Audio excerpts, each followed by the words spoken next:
Good evening, and welcome to today's extended episode of the COVID Cast. Today is Friday, April 10th, 2020.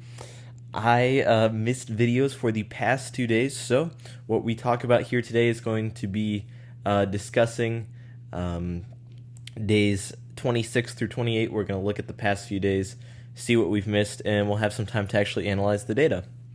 So, yeah. So the thesis of these days is that social distancing works, but the pandemic or the virus works too, if that makes sense. Basically, what we're seeing is proof that lockdown measures are working to slow the spread of the virus, but we also continue to just find evidence that the extent to which it spread before we instituted the measures is so vast that the cleanup is monumental. And we'll see. It's going to be extremely difficult, I think, from a global perspective. So the main country that we've been looking at the most, because it's been the country that at least I felt kind of is a good crystal ball to look into our future for, is Italy. So if we go to Italy and we see the past few days, actually in the past few days we kind of saw worse results, and we should expect this, that and you can kind of see this generally on this chart of the day over day situations in Italy, and I'll tell you what each of the lines represent. Anyways, we kind of see, though, and you can kind of tell that those red and blue lines were increasing at a certain rate up to the 22nd of March, and then they've been kind of decreasing at a rate about 2/3 or about a half of that since then. And you can see that really nicely. You can see a line with a somewhat steep slope and a line with a more gradual slope on the other side. You could slap that down the middle and that would fit pretty perfectly. So, what does this mean? So, the red line here is the total number of tests done in Italy that have come back positive each day. So, for instance, let's say they do 50,000 tests in a day on March 17th. They probably did like 10,000 tests on this day. March 17th, 3,500 of those came back positive. Then what does this blue line mean? The blue line is the total new active cases. So active cases are basically the total number of cases that have occurred with the virus, minus the number of people that have recovered from the virus and no longer have the virus, and the number of people who have died from the virus. So you subtract the number of people dead and the number of people recovered from that to get the positives. So basically the gap between this red line and blue line has been gradually getting wider over time as more people recover and more people, unfortunately, have died. So that's what we're seeing here. The yellow line is the recoveries, and the black line is the deaths on this chart. So we want to see the yellow increase, and we want to see the black line decrease.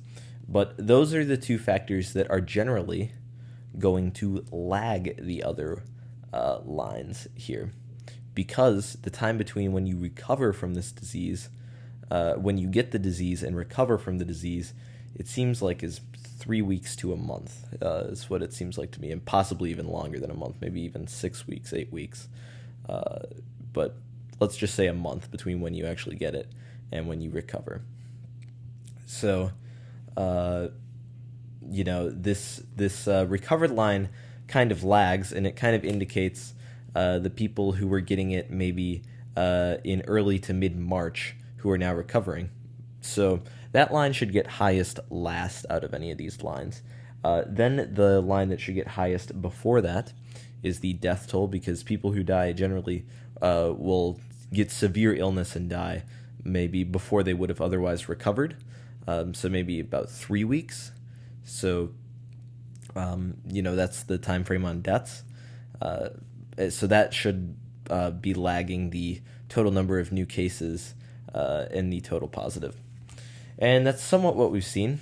So the good news about Italy is that we can obviously see there's this clear and obvious trend line that was exponentially growing. You can kind of tell that it has a bend upwards. The second derivative is kind of positive. Before that March 22nd line or the March 21st line when they reported the most new cases in a day. So you can see that continue to go up, and then you see the break right there. And it's a pretty pronounced break. You can just see how the trend completely flips. And that trend came, the national lockdown in Italy occurred on March 9th, and the trend, or the most positive cases in a day, came on the 21st. So, 12 days, little under 2 weeks, we saw this trend get broken instantly. And it seems to me like that's a pretty good indicator of maybe how long people were incubating and how long it took before results were seen due to that lockdown. So it gives us a good idea of what kind of time frame. About 10 days after you go on lockdown is when you see these things get limited. However, still realize that on the back end here, we're still seeing a ton of new cases occurring. In fact, I'm not quite sure, but I believe probably I think about half of all the cases occurred after we saw this effect begin to take place. So, you just continue to see issues long after. And the whole thing is that if this stay-at-home order were let up at all, what you would see inevitably is you would see it start to go on that same course again. So our whole challenge is how long can we hold together our societies that we can push these new cases per day down to a manageable point where it's so small that you can track and figure out everyone who could possibly have it, everyone who had contact with the people that do get it, and prevent any further spread. But we just saw how quickly this went, and we don't want this to just be a pause in a pandemic that will end up killing tens of millions. We would like this to be kind of our permanent battle. So right now continues to be the crunch time, the point where it's absolutely 100% necessary that we continue. And as we can see, it's a while. Even once you kind of pass that peak, the back end of the peak is a lot longer in time than the process of getting to that peak. So just something important to remember with this as we go. There is a lot of positive news, but unfortunately, it's still a terrible situation. It's still really got way, way out of hand. And this is going to be looked at as a pretty huge failure, honestly, I believe, with maybe a success in the end, though, too. It's somewhere in between. It's up to us whether we can take any of this as a success. So that's Italy right now. If we go to the Johns Hopkins tracker, I'm filming this a little earlier today, so it's likely that the numbers will be pretty different later, but we passed a pretty grim milestone over the past few days. We're now at 100,376 deaths from COVID-19, so obviously really, really huge issue and huge problem.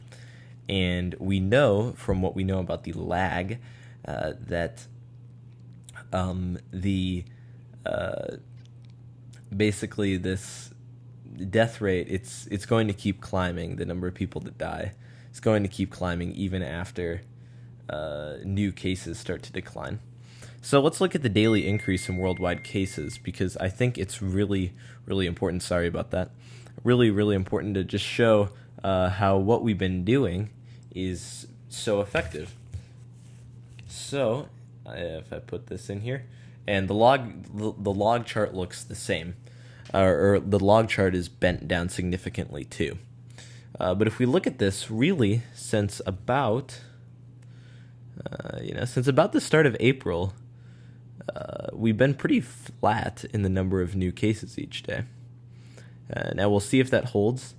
But we're sitting at about a little over 80,000 new cases coming in every day. So far, if I look here, we're at 1.65 million, and the confirmed doesn't really tell you exactly how many people had it, but it looks like so far we've added maybe a little over 50,000. Let's see. Okay, here the Worldometer site says 73,000 new cases. So seems like possibly more new cases today, although it looks like pretty much every major country is reported except for quite a few U.S. states. So I think new cases today should be pretty similar in that trend. So that's pretty good news, honestly. Pretty good news right there. So obviously we're going to continue to monitor the situation, but I think everything we're seeing is just that we're having an effect, but before we started doing these things, it just got so widespread. This just shows the importance of early action with these things, all of this. When this started in mid-March, when the cast started and we started talking about these things, the total cases in the U.S., let's see, March 14th, I believe, was day one. Yeah, there was 2,770 cases. And, lots of people were saying that it'd be such a hurt to the economy and that sort of thing, which it certainly is a struggle on the economy, but people just, it's hard for them to grasp, or was hard, not now. I'm pretty sure most people understand now, but it was very hard for people to grasp just how horrendous things could get. So obviously now we see the evidence is right in front of us. We know what can happen because now we're sitting here at right now 489,280. So there's a chance we'll be at 500,000 before the end of the day. And that's now having tested 0.75% of our population, which is very superior to what we had, but still on a per capita basis, Spain, Italy, Germany still have tested more people. France has tested fewer people per capita. The UK has tested fewer people, so we're not the worst, but we're certainly not the best. But we've gone from wretched and horrible to okay, it's something. So I think we're going to continue to scale up. The only way we can really reopen is if we have if we have the capacity to test 300 million people. So they're going to probably need to produce throughout the next year. If I had to guess, I would say about 500 million tests, because some people are going to need to be tested again as time goes by. So that's what I'd say. About 500 million tests are needed. We'll see antibody tests are promising, although I'm not sure of their, I'm not sure the scale that we have on those currently. Basically, antibody tests just test if you've had it, your immune system will have made antibodies to fight the virus. So that's the way we can figure out, since we have just so many infections, it's likely many people got it and have recovered that didn't even know they had it, just assumed they had the flu, whatever. So antibody tests can help us find those people. And as we begin to figure out what percentage of the population's already gotten this, they can go back to work. They can do certain things. So that's a potential positive with all of this. Another positive is that, well, it's definitely a double-edged sword, but another positive is that Saudi Arabia has announced their ceasefire against Yemen. Yemen's been in a long civil war, and Saudi Arabia backs one side of it and supplies weapons and, basically fights for one side of the civil war. It's kind of the pro-Saudi regime, while Iran supports a pro-Iran regime in Yemen, and the people of Yemen suffer, basically. Anyways, The Yemeni civil war has basically been put on halt as a case has been found in Yemen, which is negative news, but if it can maybe stop this war, this fighting, that's a potential positive there. So that's one good thing. Although that brings up a whole nother host of issues, just with, again, something we've talked about quite a bit. It's just the developing world dealing with this disease could be as ugly as it's been here in the U.S. I mean, what are we at right now? We are at 18,000 dead right now. I mean, pretty catastrophic results in Europe and in the U.S., in Asia. But when we look to the developing world, the resources, the number of ventilators, the access to PPE, if this is something that the richest country in the world can't supply, then what hope do war-torn places have like Yemen? It's going to be a serious problem. What ability, a lot of people don't have homes that have, good clean water, sanitation, those sorts of things. They don't have reserves of money to stay at home. Certainly if the U.S. doesn't have those things, and many people in the U.S. Don't, it just presents a whole nother level of challenge and a whole nother level of struggle that we're going to be seeing. So it's just a continued concern that I have personally. And talking about wars, the military is another huge concern, especially the U.S. military. Right now, as it stands, the U.S. military, throughout different places, such as the ship, the Roosevelt, the aircraft carrier, which has, I believe about 400 people have tested positive, including the captain of the ship who was fired, which was such a ridiculous and tone-deaf move. I don't even know what they were thinking. Anyways, just the entire U.S. military right now has had 3,160 cases. The active cases, 2,928. And they've had 8 deaths in the military, so really, really tragic. This not only is this a war for the whole public, it's a war for the experts at war too. And the whole thing about the U.S. military is it's such a global institution. Bases in South Korea, in Germany, in the Middle East, certainly a huge presence. Just this global presence. With troops who obviously travel through that system all the time. So it's just, we look back to the last huge pandemic, the one that COVID certainly seems to be mirroring in some respects, the 1918 Spanish flu pandemic. And one of the biggest things that caused that pandemic to get so terrible was World War I. Because there were outbreaks through the trenches, and all those soldiers returned to their home countries and spread it to their local communities. So, militaries are a huge concern and a huge way that disease has historically spread. So that's something that we need to keep our eye on, certainly. So as of recording this right now, Michigan has not reported today's numbers yet. Let's see. Actually, they're 6 minutes away, so maybe I'll hold off on that and talk about those numbers in a second when they come up. Anyways, just looking at Worldometers, a really, really good site. Their data has been fantastic. It's very well done. So Spain is in a very similar situation with Italy. We've seen pretty similar curves, pretty similar tolls have been taken on the population. They're flattening their curve, certainly really good news. And you look at this Spanish logarithmic scale, it's almost a perfect downward curve.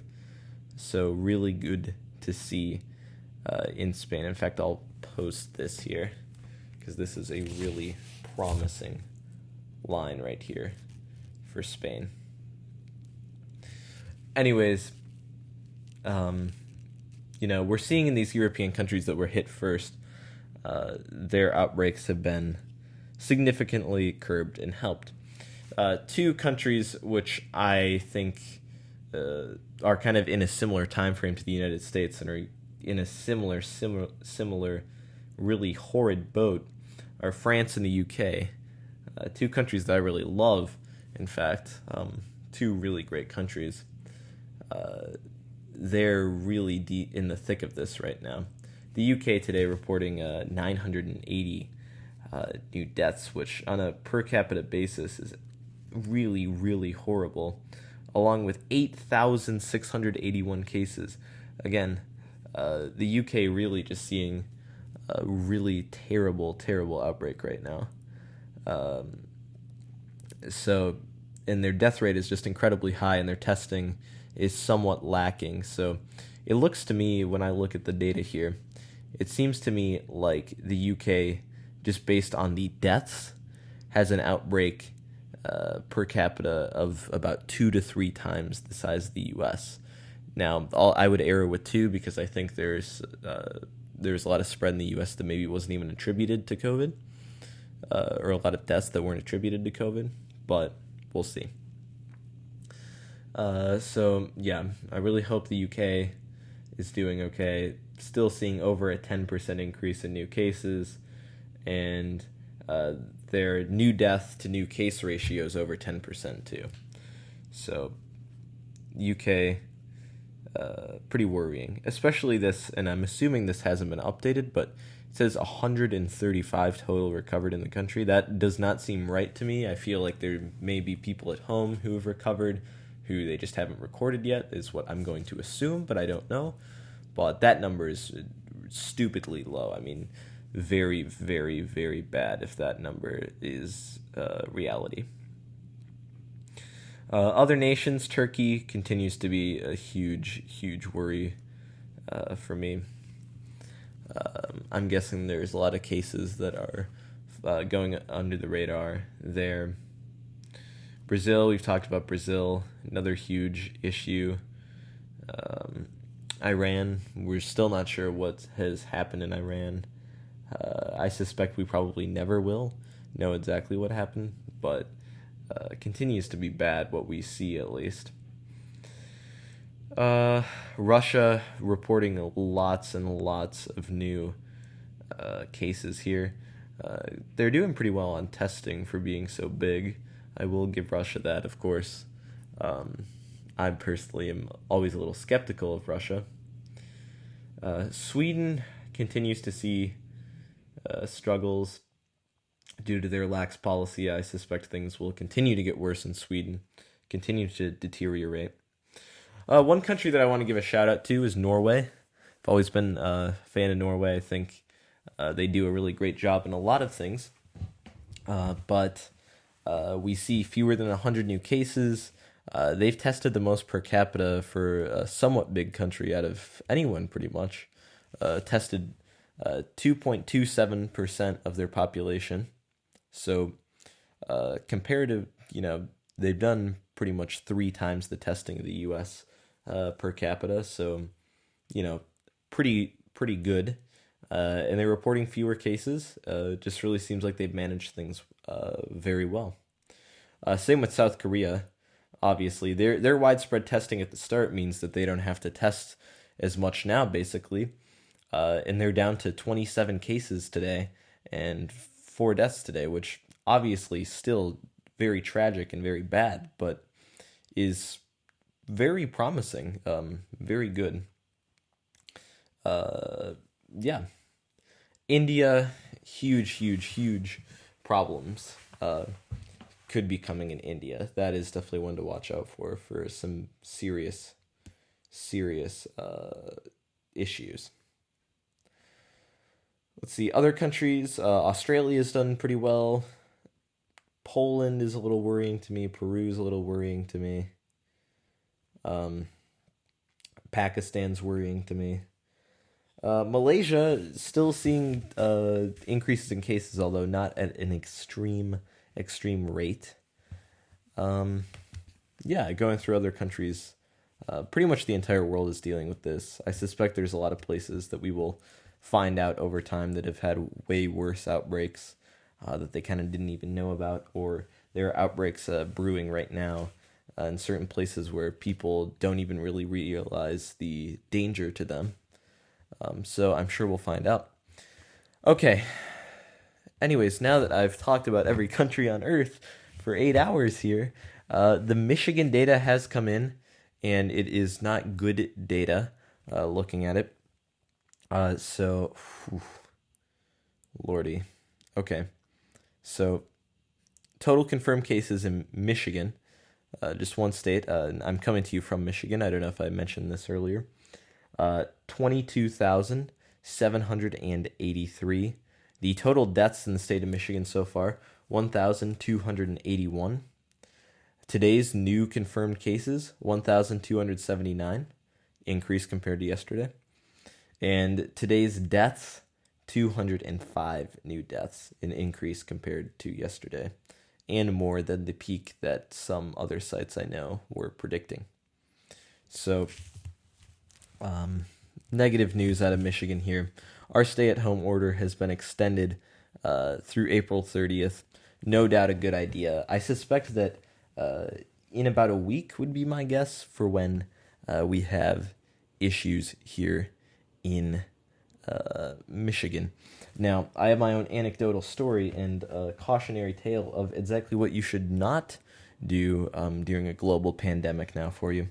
And something that, frankly, makes me still worried that things are going to continue to get worse. So one thing I haven't said today is it's Good Friday today, so it's not really happy, but happy Good Friday, I suppose, or I hope you're having a good Friday.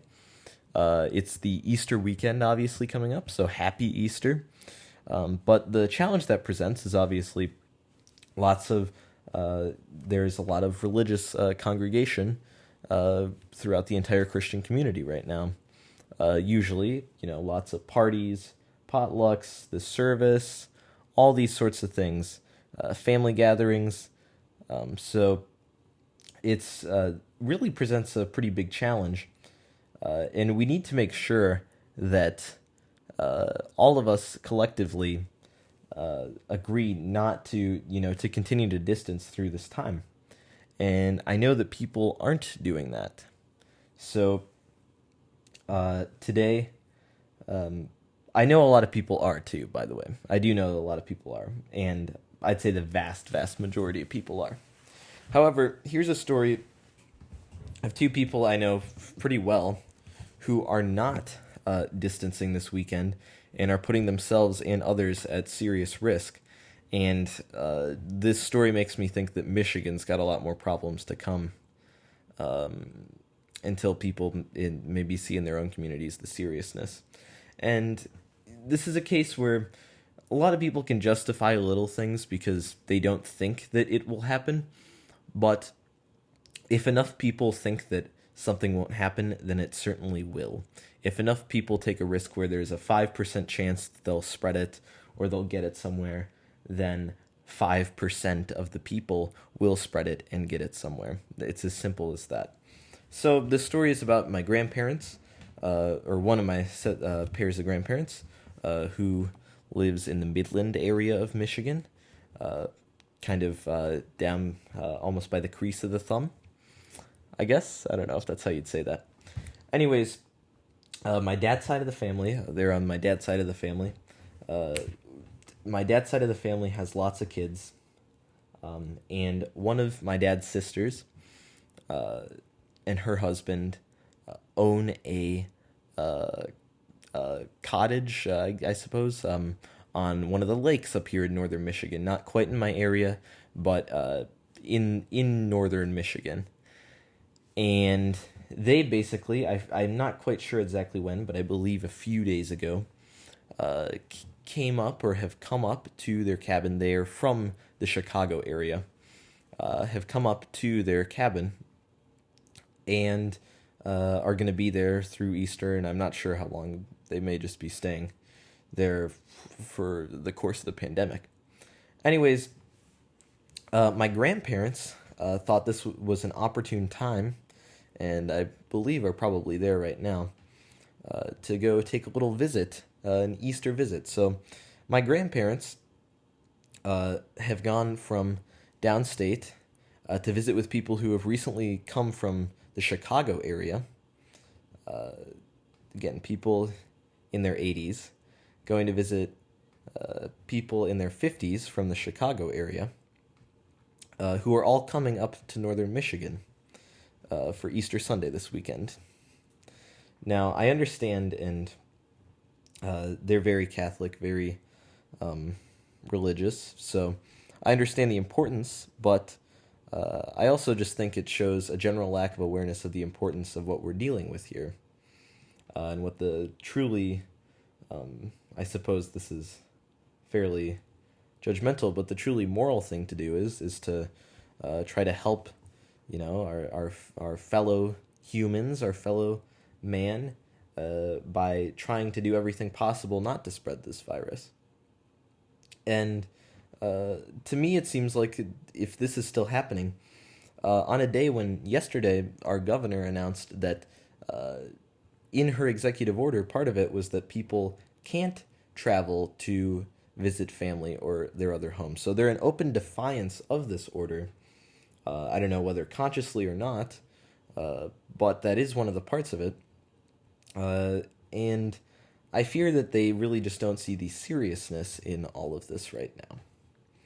So it's a minor call out, but it's a big problem because worst comes to worst, they get it, that would be very bad. There's a very good chance that one of them at least would not make it through that experience, and there's a very good chance that they would go possibly to the emergency room there and possibly give it to one of the staff there, or return to Midland and, without knowing it, while incubating, go to the grocery store or something like that, go to the pharmacy and give it to someone else.